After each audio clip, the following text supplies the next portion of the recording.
Hello everyone! So karong adlaw magluto tag og adobong sitaw.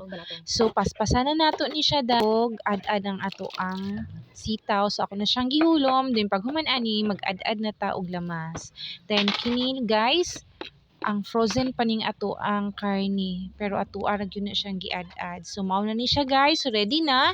Then open na dayon ang ato ang lutuan. Butang na nato ato ang pan. Then pag human, butang na ang karni ato asa ni siyang pakupsan daan. Then human butang na natong gamayng mantika kay di man siya tambok tanan, so gamay ra ang mantika, gibutang nako ang lamas. Dayon, mekos-mekos na dayon mga insan. So, sige, paspasi diha, day.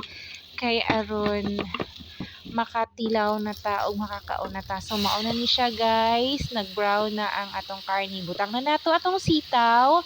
Dayon, paghuman, butangan na nato og pangpalasa. Mama Sita, suba ka naman. Char.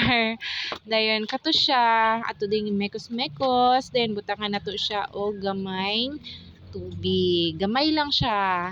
So, mauto, gihurot di ay. Pag human, mekos-mekos og balik. Butangan na nato siya. Ato na dayon ni siyang timplahan ng ato ang sita. Butangan nato gamayng toyo. Dayon, butangay po nato ni siya og pampalasa na magic sarap. Oh, see? Kadaghanan pud ato guys, oy. So sige, mekos-mekos na pud mga insan. So mao na siya, Okay na to. nakabukal na. Okay na daw yun. So ayan na, kaon na ta. Manta guys. Sige, tara, kaon ta. Wala ko. Lami rabaya pud siya, ug way lain. Adobo. Char, nahurot na.